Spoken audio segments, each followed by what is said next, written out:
हमारी मातृशक्तियाँ, नन्हे मुन्ने बच्चे, आदर योग्य सभी बुजुर्ग, आदरणीय सम्मान्य हमारे संत भगवान,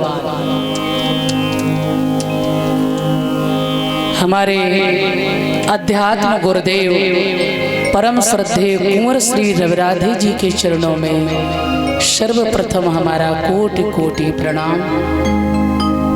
भागवत के पूज्य प्रदान सच्चिदानंद घन भगवान श्याम सुंदर प्रभु के चरणों में मेरा बारंबार प्रणाम। भागवत के परमाचार्य श्री सुखदेव भगवान को मेरा बार बार वंदन प्रणाम। अर्थात भागवत के परम रसिक श्रोता श्री हनुमान जी महाराज के चरणों में मेरा कोटि कोटि प्रणाम। सभी संत विद्वान जन, हमारे पिता तुल्य सभी बुजुर्ग विद्वान मूर्तियों को इस व्यासपीठ से हमारा वंदन। आइए भगवान की असीम कृपा से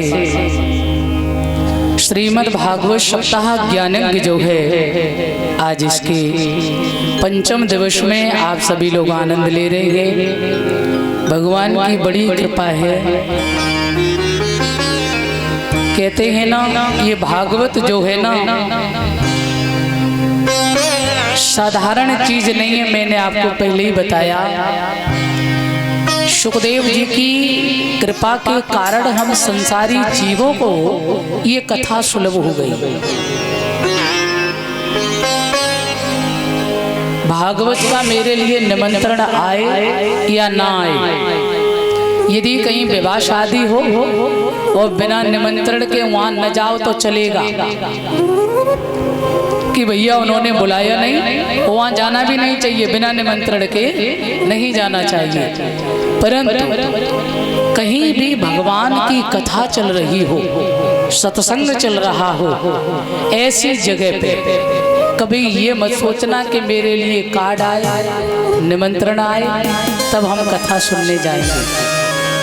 और ये बात हम इसलिए आपको बता रहे हैं, ये भागवत के प्रथम अध्याय में और प्रथम स्कंद प्रथम अध्याय और उसका द्वितीय श्लोक है। बड़ी सुंदर बात कही है। धर्मा प्रोक्षित कैतवोत्र परमो निर्मत सराणाम शताम वेद्य वास्तव मातृवस्तु शिवदम तापत्र्यो न मूलनम। श्रीमद् भागवते महामुनि कृते किंबा परैरीश्वरः शब्दो हृद्बरुद्धतेऽत्र कृत्वी शुश्रूषभिः तत्क्षणात्। कहते हैं ये भागवत जो है क्या है, परम धर्म क्या है, भागवत में बड़ी सुंदर व्याख्या की गई है। धर्मा प्रोक्षित कैतवोत्र परमो निर्मत सराणाम शताम। भगवान कृष्ण के चरणों के परम लाडले भक्त जो है, वैष्णव संत जो है, जो राम और कृष्ण चरणों के परम भक्त हैं, परम उपासक हैं। प्यारे सज्जनों, ऐसे भक्तों के द्वारा जानने योग्य जो श्रीमद् भागवत कथा है, ये परम धर्म है। जिन संतों को, जिन महान पुरुषों को उस भक्ति के बदले में ना तो वैकुंठ चाहिए, हम लोग भजन काय के लिए करते हैं परीक्षित जी। हम लोगों को ये लगता है थकान हो रही हो ना तो थोड़ा खड़े हो लिया करो, परेशान मत होना। हाँ, क्योंकि बुढ़ापा है और हो जाता है, थकान हो जाती है। आप लोग देर से बैठे हैं, थकान हो तो खड़े हो लिया करो। और बिटिया तू परीक्षित जी को कनेक्शन मत खराब कर, तू हटो वहां से। बोल गोविंद भगवान की। हाँ, हम लोग भजन किस लिए करते हैं कि हमें वैकुंठ मिले। ये सोच होती है हमारी मुक्ति हो, हमारा कल्याण हो। पर एक बात ध्यान में रखना, जिन साधक संतों को, जिन परम भक्तों को भक्ति के बदले में ना तो मुक्ति चाहिए, हमारे ब्रज में संत कहते हैं मुक्ति हूँ नौनसी खारी लागे। अजी भक्ति के बदले मुक्ति भी ना चाहिए, निष्काम भक्ति। ना उन्हें फ्लैट चाहिए, ना एसी बंगला चाहिए, ना एसी गाड़ी चाहिए, ना कोई वैभव चाहिए। भक्ति के बदले में कुछ भी नहीं, और मांगना भी नहीं चाहिए। देखो दुकान पे आप गए बाजार में, समझ लो, और आपने बनिया से कोई सौदा खरीदी, बहुत शुद्ध हिंदी में समझ लो, आपने कोई दुकान से सौदा खरीदी और उसका आपने कर दिया पेमेंट, और पेमेंट के बदले उसने दे दिया आपको सौदा वस्तु। अब ना तो तुम्हारा उस पर कोई एहसान है, ना उसका तुम्हारे ऊपर कोई एहसान नहीं है, दोनों बराबर हो। भगवान की भक्ति यदि करो तो भक्ति दो प्रकार की है, सकाम और निष्काम। मद भक्ति, अमल भक्ति। मद भक्ति उसे कहते हैं जिसमें मांगा जाता है। भैया भगवान के दरबार में जाएंगे, प्रणाम तो बाद में होगी। अजी ठाकुर जी महाराज ऐसी कृपा करो कि फूल सो नाती आ जाए घर में। हाँ, और लाएंगे का चढ़ावे को ठाकुर जी को पता हो, जो बाजार में सबसे मद्दे वाले होंगे, अमरूद सड़े सड़ाए। हाँ, बड़ी बेईमानी है। और वो लाएंगे और फिर ठाकुर जी के सामने, हे ठाकुर जी महाराज, हे बजरंगी दत्ता, ऐसी कृपा करो बढ़िया सो नाती आ जाए घर में। ठाकुर जी ने तो कृपा कर दी, और नाती भयो। जब नाती भयो ना तो भयो कैसो के पूरा शरीर बढ़िया और बाकी चांद पिलपिलाए रही है। हाँ, अब भगवान जी तो शिकायत कर रहे श्रीमान जी, अजी प्रभु जी आपने नाती तो दियो, पर ऐसो काहे को दियो? भैया बा को सब शरीर ठीक है, पर ये चांद न्यों है रही है। भगवान ने कही तो नेक याद कर ले, तूने अमरूद कैसे चढ़ाए थे? तू पिलपिला चढ़ाएगा तो पिलपिला ही नाती होगा। बोल सच्चिदानंद भगवान की। भगवान के दरबार में जाएंगे, चढ़ाएंगे 5 रुपया, मांगेंगे 5 लाख। क्या बढ़िया व्यवस्था है। तो मेरे भगवत प्रेमियों, एक बड़ी सुंदर बात याद आ गई। 2 प्रकार की भक्ति है। अमल भक्ति जो होती है, जिसे निष्काम भक्ति कहते हैं। प्रहलाद जी भगवान नरसिंह देव से कहते हैं, यदि राशि समय कामान बरास्त्वां बरदर्शभ कामानाम हृत संबोहम भवतस्तु ब्रणे वरम।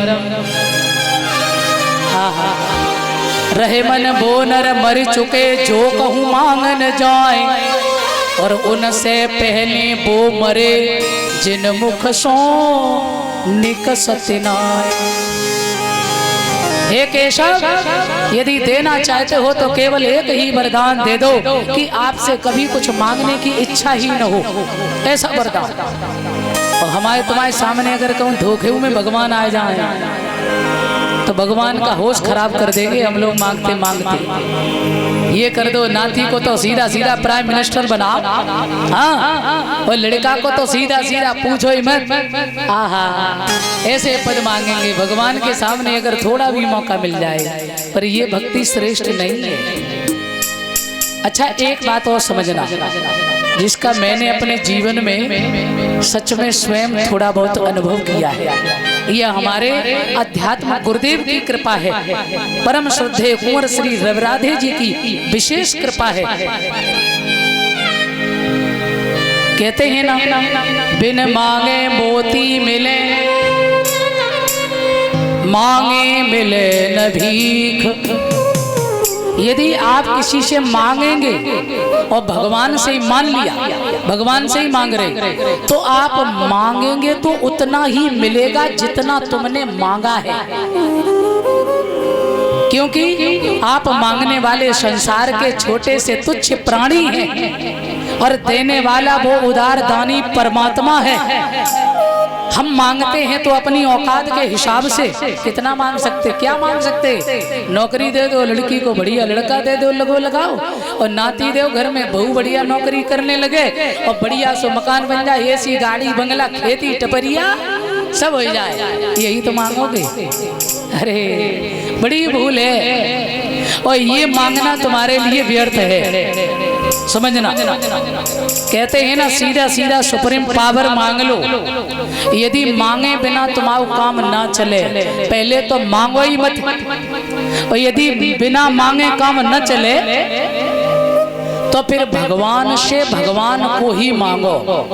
प्रभु जी आप साथ में आ जाओ। जैसे महाभारत के युद्ध के समय अर्जुन ने द्वारिकाधीश से कहा, प्रभु जी मुझे तुम्हारी सेना की जरूरत नहीं है, केवल आप मेरे साथ आ जाओ। और जिसके साथ त्रिलोकी नाथ हो फिर उसका कोई बिगाड़ने वाला है क्या? है? तो पहले तो मांगो नहीं, और मांगो भी तो भगवान से, भगवान को ही मांगो। और ध्यान रखना, जब वो परमात्मा देता है तो कहते हैं ना छप्पर फाड़ के देता है, ये सच है। इसलिए उससे कभी कुछ मत मांगो, ये संसार की वस्तुओं में कभी मत उससे मांगो। मांगना भी है तो प्रभु को मांग लो। यदि वो तुम्हारे साथ होगा तो ये मैंने अपने जीवन में अनुभव किया है, जब वो पार ब्रह्म तुम्हारे साथ होता है तो दुनिया तुम्हारे पीछे होती है। बोल गोविंद भगवान की। है मीरा दीवानी बन गई कृष्ण चरणों की। स्वयं गोविंद दर्शन देने गए, विष का अमृत बना दिया। अरे प्रहलाद, जितने भक्त हुए हैं परम भक्त, किसी का भी आप इतिहास उठा लो, मीरा की सासू को कोई नहीं जानता है, घर वालों को कोई नहीं जानता। और मीरा की पद जो है हमारे स्ना यानी कहते हैं ना BA MA इन डिग्रियों में चल रही है। ऐसी भक्ति मीरा की, ऐसी निष्काम भक्ति, केवल और केवल आठों याम, केवल कृष्ण कृष्ण कृष्ण, ऐसी भक्ति। एक भक्त था परीक्षित जी, तो सदा निष्काम भक्ति करी। और मैं आपको बता दे,